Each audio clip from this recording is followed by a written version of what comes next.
All right. Welcome everybody to the podcast. Really excited you guys are here. This is a topic that you all are drooling about. You want more of. So today we are talking about SEO, and to help us with this conversation, I have brought in an amazing guest. Welcome to Chuck Aikens, who's joining us today. Welcome to your food business success. This podcast is for early stage entrepreneurs in the packaged food industry ready to finally turn that delicious idea into reality. I'm your host, Sari Kimbell.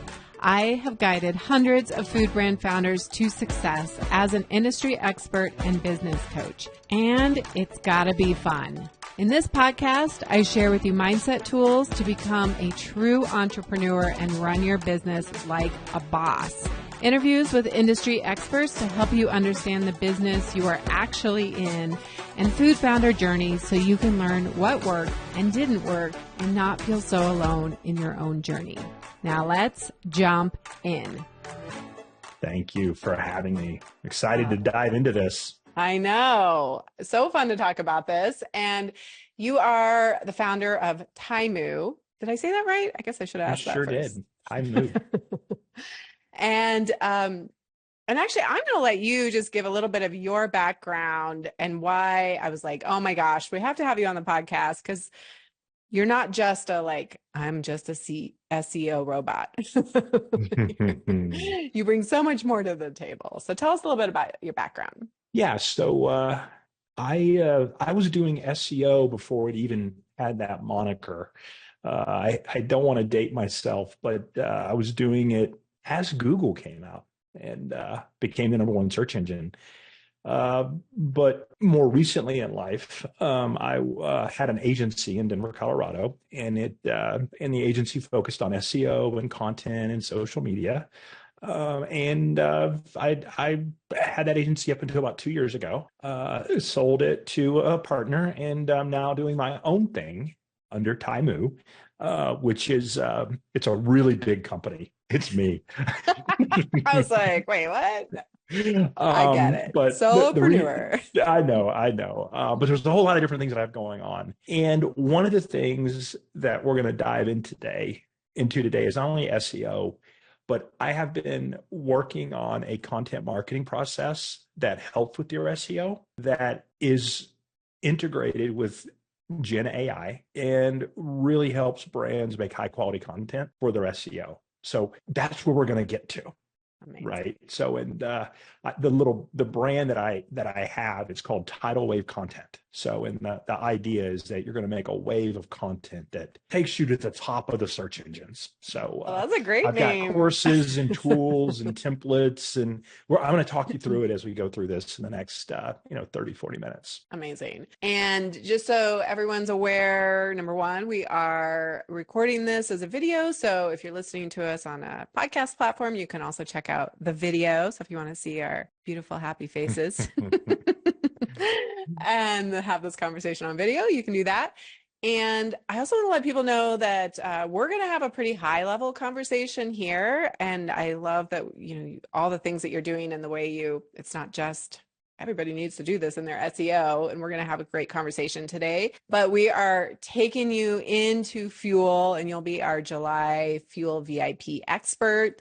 And so members in my program we're going to dive in even more. So it's kind of the top part of the wave, and then we're going to go deeper inside fuel. So really appreciate you giving us so much of your valuable time. All right. So we're going to start with the real basics. Basic. What the heck is SEO? Who needs it? Why does everybody think it's so important? Because this is one of the number one things I get in fuel is like, how do I make my SEO better? It's like, what is it?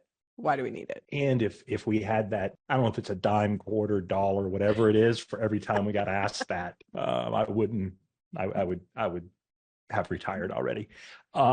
It's not only a question everyone asks, but it's a question that I steer away from a little bit, because what happens, just like we all self-diagnose when we're sick, everyone is either told or thinks they got to have SEO. And it's not that you need SEO, you actually need something else. And what you're looking for is you're looking for more customers. And you know that those customers go to search to solve problems. And you know that your company or brand or service solves that problem. And you want to show up at the top of the search results. Therefore, you think you need SEO because SEO has the promise of putting you at the top of Google when someone's looking to solve the problem. So that may sound rudimentary, but it actually starts the conversation about how to go about SEO. For Google, and I'm gonna use Google. When I started in the business, there were 15 different search engines. Google obviously became the Chat GBT, the verb, right? I'm gonna Google it. But really, when someone goes to search, and they do still sometimes go to Bing, they might go to Yahoo. The Brave browser has a search engine. Just search in general is the concept of maybe someone goes to YouTube, but the concept of search is I have a problem and I'm going to go look for a solution. And SEO tries to put you in as an answer. But even for Google, they have 10 things that are their core principles. And number one is focus on the user and everything follows. So for me, SEO starts not with changing a page title or writing a blog post. What I talk to people about is it starts with your target audience, your persona, and the problems that they have, the benefits that you can deliver to them, your value props. Like we actually have to start at this level to have an SEO conversation, because then we can figure out what might that persona be searching for and how could you answer their query. And that creates, it's a real loose, but that creates a connection, which could lead to a customer. It could lead to someone of interest. So really SEO is trying to figure out how to connect your brand with a user's search. And that's what people need to understand. It is about your website. It is about the algorithms. It is about backlinks, but really SEO is understanding your potential customer and then delivering an answer to them that is on brand. And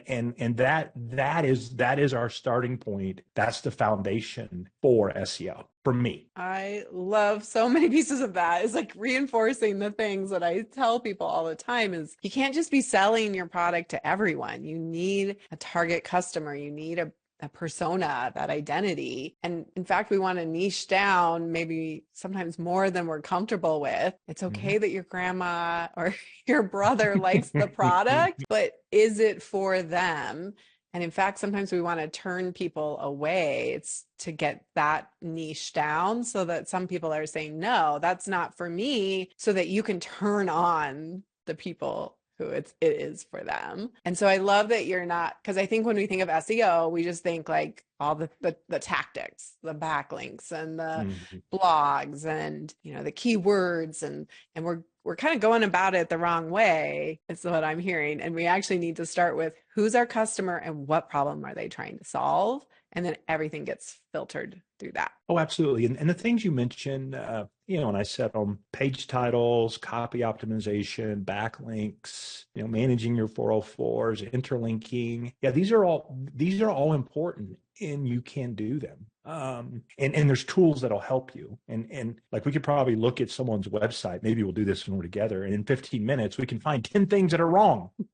But just because you fix those doesn't mean that the strategy is right, that the keywords you've selected are right? That you've identified your niche and you're delivering something of value to a potential customer, right? So many websites they are a brand. They have their product catalog, their SKUs, and then they might even have them merchandised into collections. Okay, that's interesting. I'm glad you have product and that you put it, and usually there's an about and there's a homepage and there's some links to social media, but like that's not an SEO strategy that's going to do what we're talking about. And I could work with someone to optimize their catalog and build great product detail pages, think about how to add some paragraphs to the beginning and end of your collection pages. That's okay. That's not bad. And that's a good start if that's all you're going to do. But if you really want to have visibility in search, you have to go back to that. Who is my target audience? What do they care about? What are they going to search for? And how do I get that visibility? And it's actually, and we'll talk about it, there's actually a framework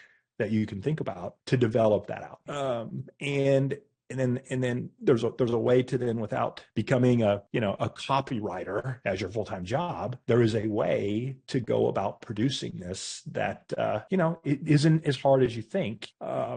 Even if you're not a great writer or producer of thoughts, we now, even though today's AI is the dumbest AI that we will ever experience, it's going to get smarter and smarter, right? There's so many tools that you can use in search and with generative AI to help you understand your persona, think up ideas, and even research, and generate some copy that you can work with, so you're not staring at a blank piece of paper. Yeah. Oh my gosh.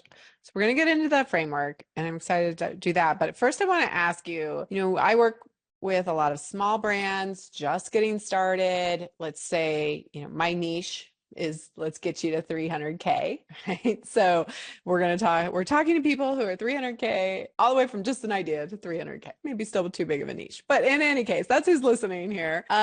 Is it reasonable to expect that we're going to even show up in a search engine, like somebody Googling, like, I want, I don't know, a hot sauce or a granola or something like that? Like, I know people think like, I got to build my SEO so that people just organically, naturally find me. But are we crazy? Like, A little. kind of sounds a little you're a little insane crazy when I say it out loud. I mean, let's look at it from a different perspective. Google's goal is to show the best search results. So if someone's looking for a hot sauce, a can of tuna, a beef jerky snack, like whatever it might be, is your brand, I'm going to say, worthy of being in the top 10 for that product search? That's tough. And not even top 10. Like when you do a search like that, it's not all product. Now, if you put the word buy or find or shop, yeah, then it's all product. You get recipes and all. Right. You're going to get all kinds of things, because Google doesn't know what you're trying to do. So it diversifies the first 10 results. So really, most of the time, there's only 3 or 4 products in the top 10. So the chances of ranking a product SKU or product detail page as a startup is going to be very challenging. But that's what everyone tries to do without understanding how Google would decide to put your product there. There's a concept called brand authority that says, okay, let's say it's that can of tuna. Google knows that is it Starkiss is a big brand, so they're going to rank. That's ranking on brand authority. But you can also rank on topical authority. So if you topically want to be seen as a brand that should be in the results of Google, you've got to create topical authority. So in that case of using a can of tuna, what are the benefits of tuna? How do you catch the tuna? What kind of recipes? Good recipe.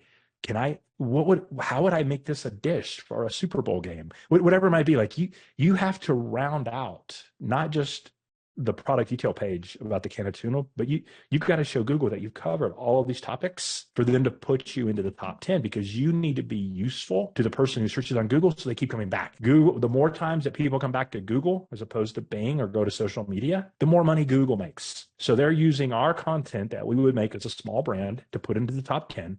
So how useful are you on the topic, right? They actually call it helpful content. Their biggest update that Google did in recent years happened in February of this year, and it was called the helpful content update. How helpful is your content for someone who is searching to buy a can of tuna? Okay. That's the answer. That's how you rank. And if you can find a niche, or if you can find something that you can be the topical authority on, then you can have visibility in search. But you cannot do it just by SEOing your can of tuna, getting some backlinks to it. That's not how this works.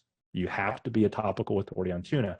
And that's that's not a great example, because we can find topical authority in a lot of different ways. And that's why you think about the user. Can you find something that they're interested in, right? Because you got to kind of go behind it and say, well, why are they even looking for tuna recipes?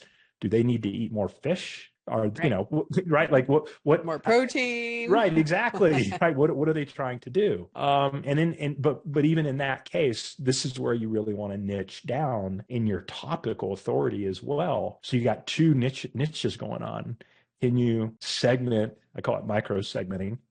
your target audience persona to be as specific as possible, and you can do the same thing topically. And I often, when I'm talking to a brand owner, particularly the smaller you are, the more important this is, I start to see what they're interested in and what they can naturally talk about, because there's usually something inside of the essence and DNA of their brand that caused them to do this in the first place, that they're interested in, that their target audience is also interested in. Okay, let's find that. Like, let's get to know each other a little bit so we can kind of come up with a strategy, something that you're going to be comfortable talking about that your audience actually wants to read. Okay, now we have an SEO strategy of how to make you a topical authority so that your product has more visibility in search. That's amazing. That was so helpful.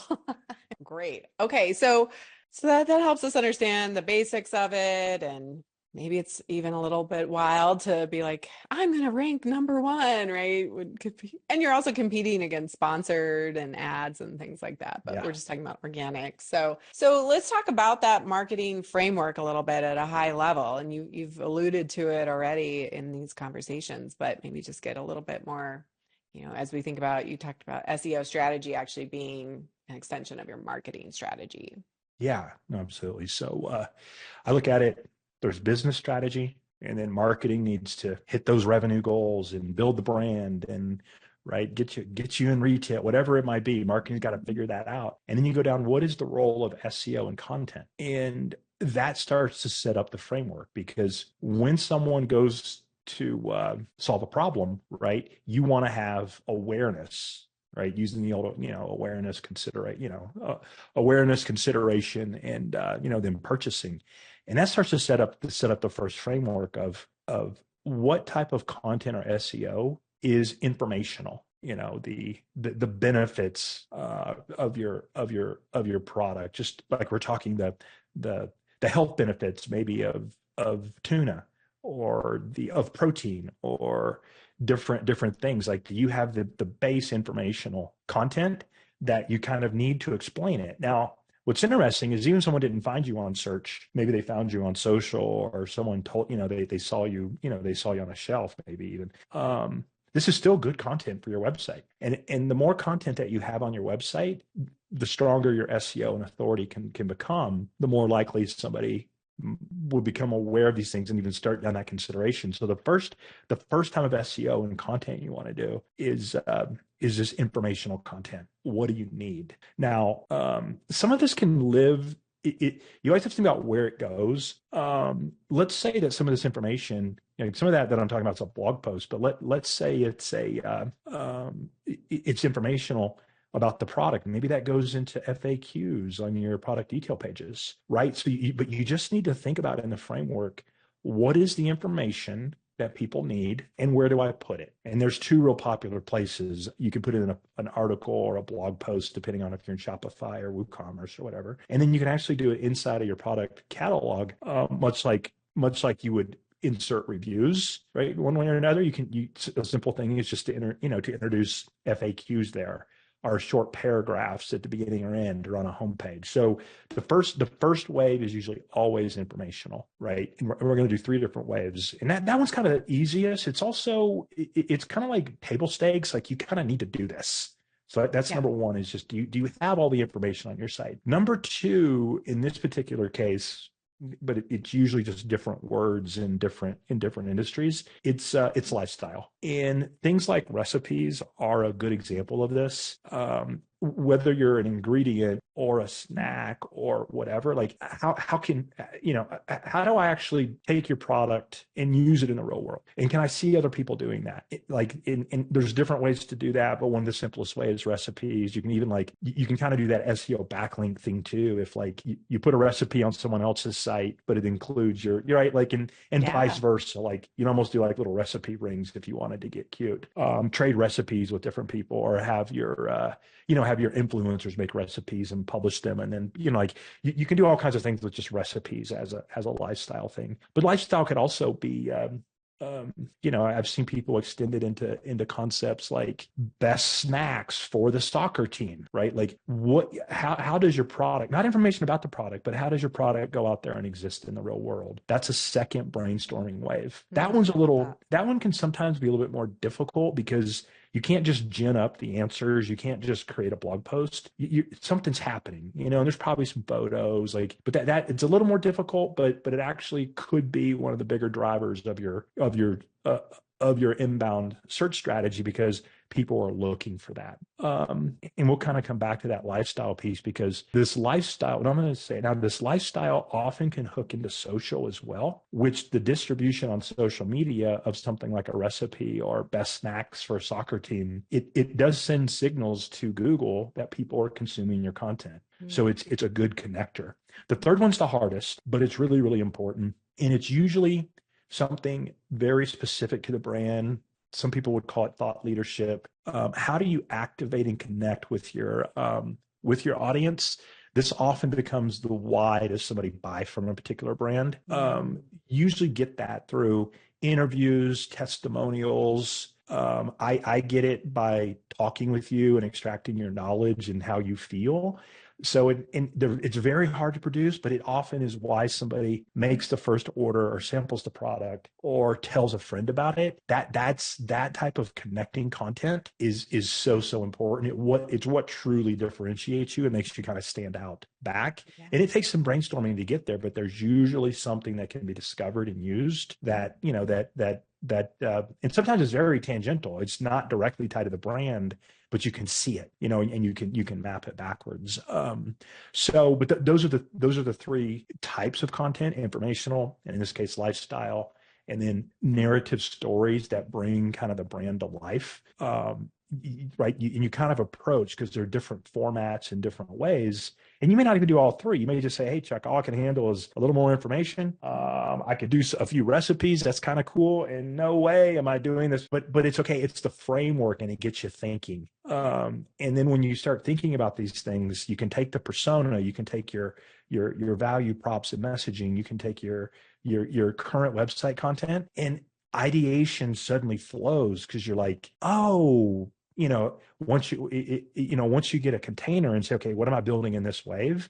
We just start kind of rattling through it. And pretty soon you have an editorial calendar of 5, 6, 7, 8 pieces of content while we're dropping it all over the website and improving things and putting in the keywords. Like, wow, we're doing SEO. Well, it just kind of starts happening more naturally, but you're not forcing it. This feels very natural. Like, oh yeah, that makes sense. I can handle the product information and the FAQs. Yeah. Okay. Like, it is a layering on process, and it's like, okay, I can do that. And let's be really thoughtful about it and intentional, and make sure we're doing it from that place of who our target customer is, right? Really thinking through who they are, and having, if we're going to use AI to help us, having them write from that place. And I was like taking notes. I'm like, oh my gosh, these are so good. And then I the lifestyle piece makes total sense, where you can start layering that on. And again, naturally, I would think a lot of the keywords that you need are going to come out of that, but making sure that they are in there. And then, and I love what you said, like, you could, I could see a bunch of members like collaborating with each other, right? That have, companion products. And it's like, let's create one recipe that we're all sharing and linking to each other.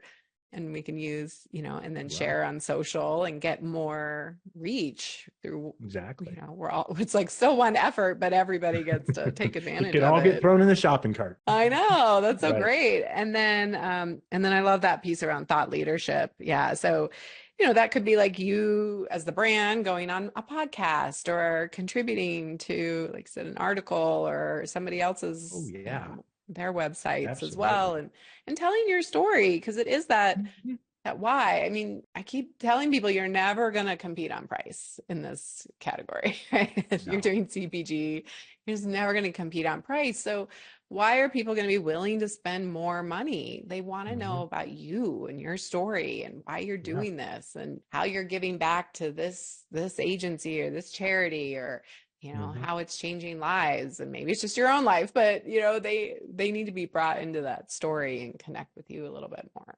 So good. And there's like so many questions I want to ask you, but we're gonna not get too much into this, because we're going to talk about it in the VIP call. And I know you're going to help us with some tools to really, for people to map this out even more. So good.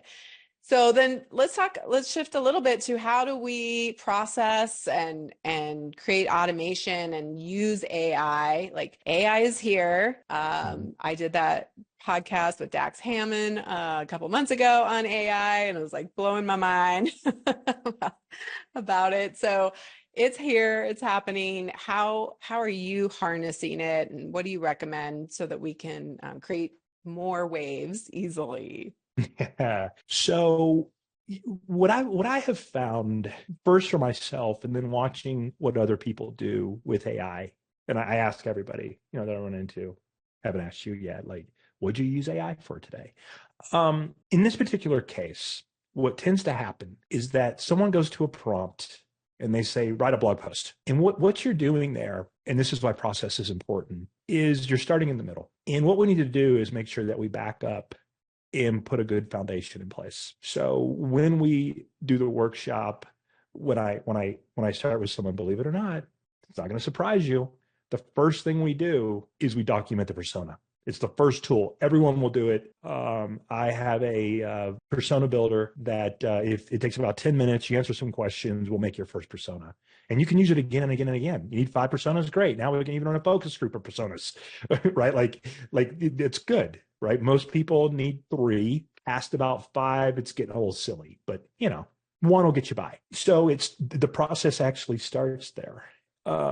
And moves its way forward. By the time that I'm ready to think about producing a piece of content in a content wave, there's a persona, there's a brand promise, there's a voice and tone, there's a quick competitor review, there's keyword research, there's topical ideas that get generated. And then from that, we say, okay, here's 3 or 4 ideas that we want to cover. And what happens is in generative AI, now when I go to that prompt and say, write a blog post, I feed it and are able to feed it all of that information. So this is why process is important. If you just sit down on a prompt and generate something from ChatGPT, Claude, Gemini, whatever, 1, it's generic, 2, it sounds like AI, and it has no purpose.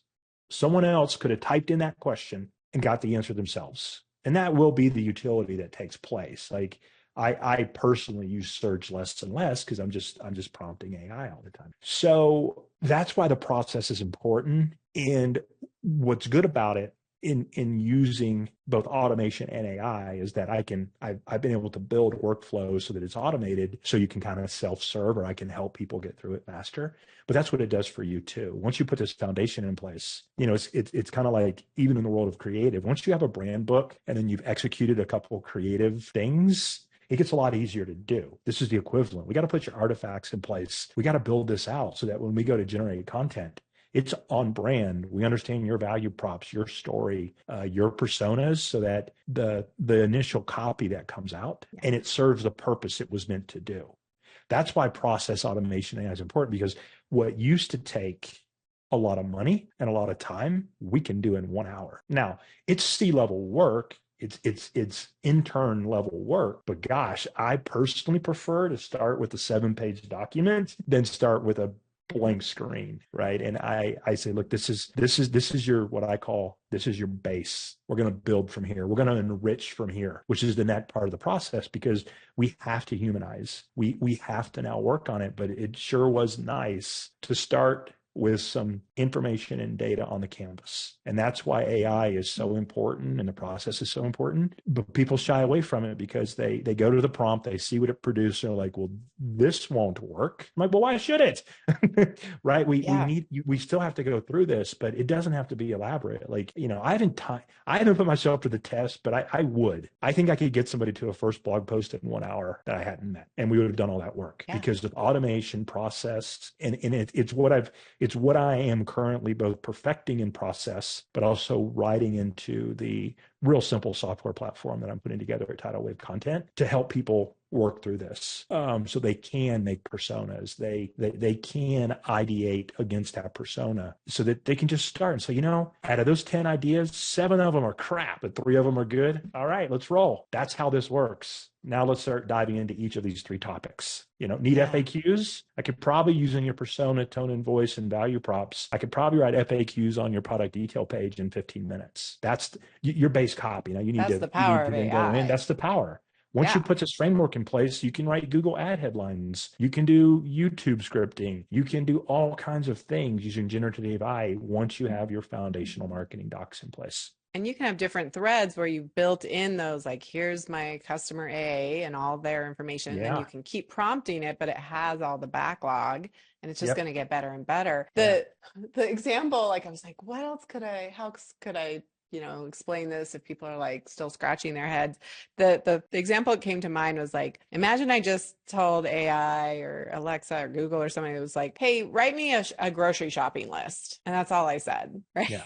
Like I would get a bunch of stuff, but if I was Exactly. like, I'm going on a camping trip with 4 adults and Adults. two Yeah. of them are gluten free and one of them is vegan, Yeah. and we're gonna have a breakfast, 2 dinners, and a lunch or whatever, right? So Mhm. you like really you get more specific, and then you say, write me a shopping list, and you've Right. defined what who's going on this trip, and what's the experience you're trying to create, and it's going to be a Western theme or whatever, right? Exactly. You build it in, and now you actually have like a really functional shopping list Mhm. that you maybe just make a few swaps in and out, and you're like, Yeah. beautiful, right? But Right. I don't know why that this came in as like maybe Oh, a no, it's a great analogy. example. And here is the simple transformational thought. Instead of writing a super long prompt, put it in a doc. And then you can always go back to that document. So what we're going to do here, each person that's going on the trip is going to be a persona. And then every time you go to do something, you're just going to throw that persona, right? You attach it at any of Yep. the, right? You can put 5 attachments in on a paid account. I don't know if you can on a free one or not. I think you can. But then that way, once you develop that persona out once, you just always attach that artifact as opposed to doing elaborate prompt engineering, Oh, great. I right? didn't know that. That's what we're doing here, is that the iterative approach to this. Now you can have it all in a thread, but you're right. You're going to put 20 or 30 different threads. I keep multiple personas for all the brands at my ready fingertips, because they're coming, they're coming all the time. And they don't have to be super specific.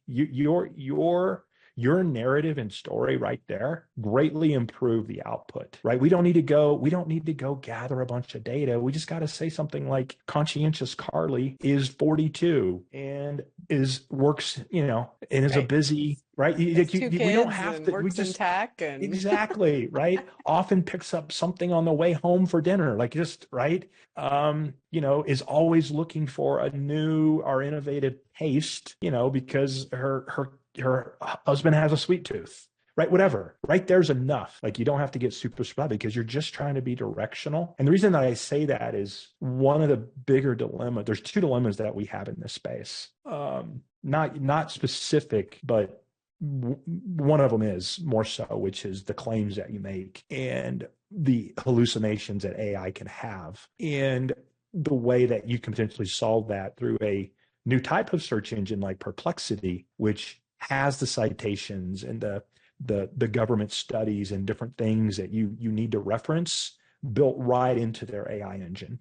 So that's one thing, because we've got to watch, because we're in this industry, we've got to watch for the things that we're saying and make sure that they're backed up. And so anytime, and that technology allows you to quickly reference check and include the links that you need. The other one is we're very close to customer data, closer than most industries. And when I say that, like, if I'm working with a B2B SaaS software company, I mean, who cares? There's a username and password to some way. Like, okay, you're going to steal my work address, but we're handling people's home address and personal emails and yeah. things about their shop, whatever it might be. People are always worried about, well, I don't want to upload things into the large language models.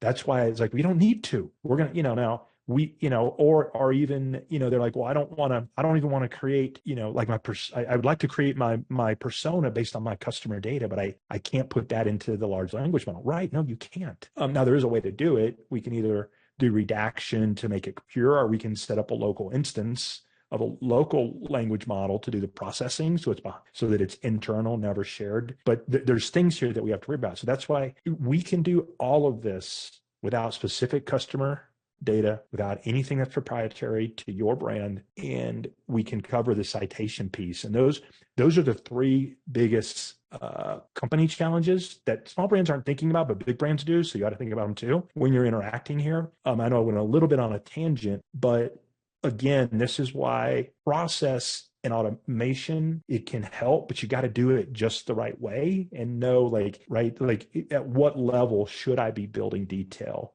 What should I be targeting and thinking? And then you brought it up right in the beginning, like what is the output or the outcome that I think is going to happen? Am I actually going to get search visibility and maybe get some traffic? Well, I don't know. We have to test and see what happens. Can you establish topical authority? Can you rank something? When you're a small brand, you almost have to test that out and see what's possible before you decide how much to invest or if this thing is working or not. Because I could think it's a great idea and you have a shot. Then we go and produce the content and we put it out there and it doesn't work. We better do that quickly, right? Like fast. Like, because I might want to put 4 or 5 different things out there and then see which one works. Like I do this with video content all the time. I throw it into YouTube and then I spend $10 on promoting it so that I can let the algorithm take over. And I'm like, wow, that one video clip out of those 5 did the best. And then once I step back and think about it, I'm like, I see why the algorithm liked it, right? You can't quite do that here, but it's the concept. Like we got to put it out there and then we got to see what ranked, what's bringing traffic, and then learn from that really quickly. It would surprise many brands, even small, but it surprises the big guys too. Google already thinks of you a certain way. If you lean into that topic, it will rank you. If you try to go talk about something it doesn't think you should be talking about, why would it rank it? So right now you can become a topical authority if you say, well, I'm just going to keep talking about it. Yeah. But if you're going to be a topical authority, it needs to kind of fit into or will become part of your brand DNA in the eyes of Google, right? And that's why we just don't know. Right. So, classic example is just something like people think as a real estate agent or a realtor, and I'm switching industries, they can talk about mortgages. No, you can't. That's not allowed. Now you can talk about property management. You could talk about return on investment, but you should not be talking about mortgages. And everyone's like, well, don't I need a mortgage? No, you can't. Google doesn't allow that. Right. Interesting. And so you sometimes would be surprised, when you get down into the niches too, what it is that the algorithm's going to think about you talking about these things. And sometimes it loves it. And then sometimes it doesn't. And so we almost have to go through some testing to see how can you create awareness with your target audience on a topic with intent to buy, right? With some intention of, okay, now that I've discovered you or heard about you, would I consider this or even make a first purchase? Or, maybe I'll look for it next time I'm in this, whatever the scenario might be. So I forget what your question was. Well, I think what I'm struck with is, all the things you mentioned that you need as part of your marketing strategy are in Food Business Success and module 2. There's, building out your brand persona. It's the competitive, a small, doesn't have to be huge, competitor analysis, like all the things you talk about. But I think we don't like doing this work for whatever reason, right? It feels really hard to get ourselves going. We just want to jump to the fun, sexy part where we're like putting in write the blog post. But just like my camping example, it didn't take very long for me to run through what's the result I'm trying to create and who's coming on the trip. But if we do that work, if we become, I talk a lot about becoming the CEO of our businesses, and we are mindful, like, I need to do that work first, then we're going to get results that are going to be much more rewarding and useful and save us a lot of time. And so if you have found yourself not doing this work, which a lot of people, even in my program, still have not done this work, then you're going to be coming into Fuel in July, and I'm going to open up, people can register for a short amount of time to get in. So when this podcast airs, so if you haven't done this work and you want to understand how to do it better, you can come and be on this call with Chuck. And we'll definitely look at somebody's website.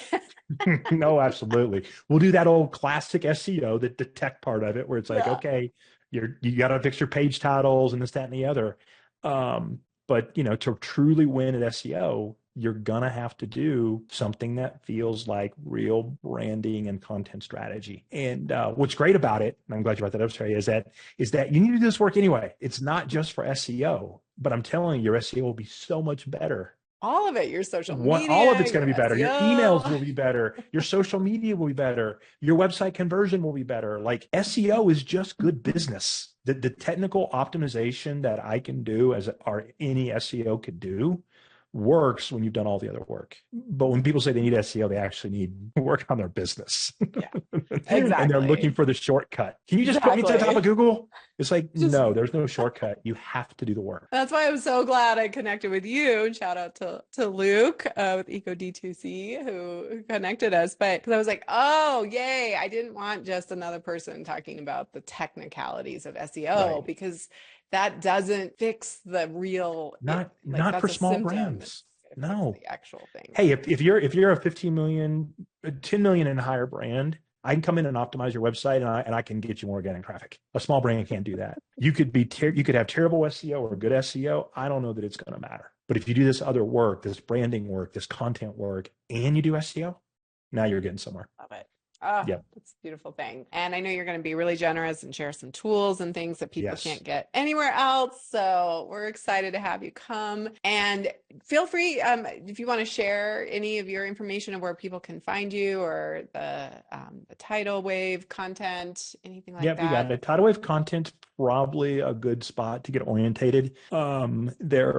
These foundational docs, there's actually video recordings I've put together and tools that I've built. I do plan on doing the same type of automation and AI for the content wave. I do have a low code, no code platform that manages the production process. So I'm perfecting process and building as fast as hey, I got the same problem you guys do, right? Got a bazillion things going on and I'm trying to build product at the same time. But all that's going to be made available. I don't charge for the tools as long as I know who you are. So there is a login process, a registration, but I'm here to teach people how to do it.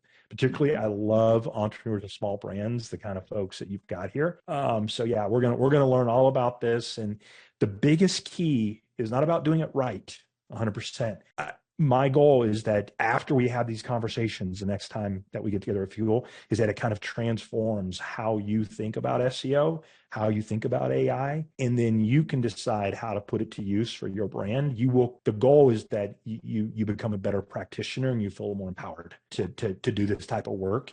There's no perfect way to do it. You just need to do it. It's kind of like going to the gym, right? Just go to the gym and burn calories. I don't care if you lifted that dumbbell exactly right, or if you use the treadmill.